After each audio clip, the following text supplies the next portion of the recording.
आज हम लोग डिस्कस करेंगे वेव पार्टिकल ड्युअलिटी क्या होती है। ठीक है, तो जैसे वेव नेचर के दो बताए गए हैं, एक लाइट का वेव नेचर और पार्टिकल नेचर बताया गया है, दूसरा आपका क्या है इलेक्ट्रॉन का बताया गया। तो optical phenomenon such as interference, diffraction and polarisation of light could be explained by wave theory of light. जो ऑप्टिकल फिनोमिनन क्या क्या है, जैसे इंटरफेरेंस है, डिफ्रैक्शन है, पोलराइजेशन है, ये किससे हमारे एक्सप्लेन किए गए? वेव थ्योरी ऑफ लाइट से। किससे एक्सप्लेन किए गए? वेव थ्योरी ऑफ लाइट से। But wave theory of light से क्या नहीं एक्सप्लेन कर पाए? वेव थ्योरी ऑफ लाइट जो हुई ये फेल हो गई किसको एक्सप्लेन करने में? Photo electric effect, Compton effect, absorption emission of radiation का। और ये किसके द्वारा रेडिएशन हो रहा? सब्सटेंसेस के द्वारा। ये एक्सप्लेन कौन नहीं कर पाया? Wave theory of light. कौन कौन से phenomenon?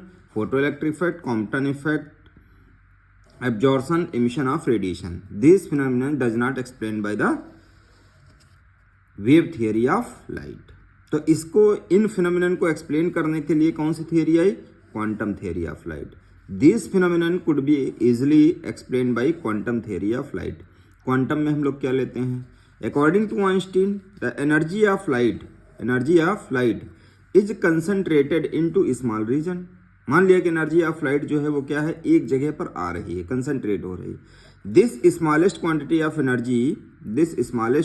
Of energy called photon.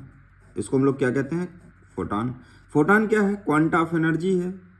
ठीक है, फोटॉन क्या है? क्वांटा ऑफ एनर्जी है। Photon is an energy particle. ये क्या है? कोई एनर्जी पार्टिकल है। तो यहां से क्या क्लियर हो गया? जो लाइट है, लाइट के पास क्या है? Light shows wave nature at one end, particle nature at other end.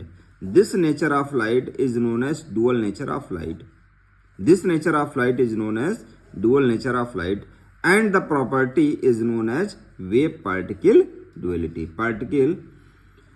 And this property is known as wave particle duality कहलाती है। ठीक है, तो ये आपका है वेव पार्टिकल डुअलिटी का कॉन्सेप्ट। अब हम लोग देखते हैं कि वेव पार्टिकल डुअलिटी का कॉन्सेप्ट कैसे आया। वेव पार्टिकल डुअलिटी जो है लाइट, ये किसके द्वारा डेवलप किया गया? लुइस डी ब्रॉगली द्वारा। कब? 1924 में। To introduce the concept that matter में क्या होते हैं? इलेक्ट्रॉन्स होते हैं। ठीक है, मैटर क्या है? इलेक्ट्रॉन्स हैं यहाँ पर।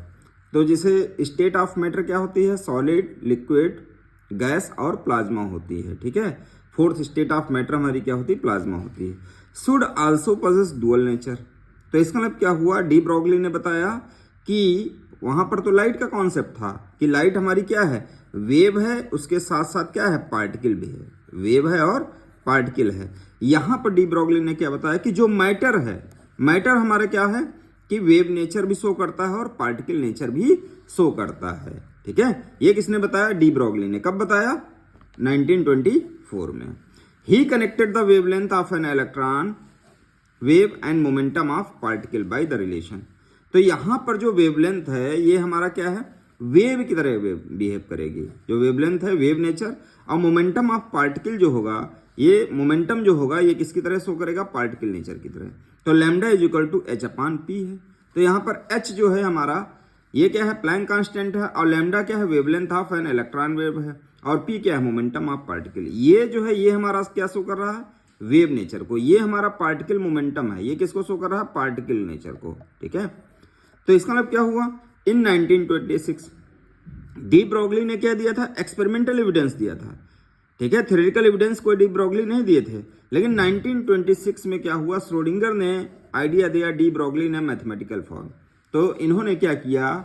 श्रोडिंगर ने क्या किया? जो मैटर वेव का कॉन्सेप्ट था इसको इन्होंने थ्योरेटिकल फॉर्म में दिया। तो यहाँ पर इन्होंने बताया वेव फंक्शन से हमारा निकाला कि एनर्जी ऑपरेटर क्या होते हैं, मोमेंटम ऑपरेटर क्या होते हैं, फिर टाइम डिपेंडेंट वेव इक्वेशन क्या होती है, श्रोडिंगर वेव इक्वेशन क्या होती है, time independent Schrodinger wave equation क्या होती है। ये किसने बताया था? श्रोडिंगर ने। 1927 में डेविसन एंड जर्मर ने ये क्या किया? इन्होंने भी कॉन्सेप्ट ऑफ मैटर वेव का कॉन्सेप्ट के साथ साथ वेव नेचर को शो किया इन्होंने। किसने? डेविसन एंड जर्मर ने। इंडिपेंडेंटली क्या किया? इन 1928 में जीपी थॉमसन ने भी क्या किया? डिस्कवर्ड किया इलेक्ट्रॉन डिफ्रैक्शन। ठीक है, बाय ए क्रिस्टल यहाँ पर क्या लिया था इन्होंने? निकल लिया था। Which is finally proves the wave nature of electron.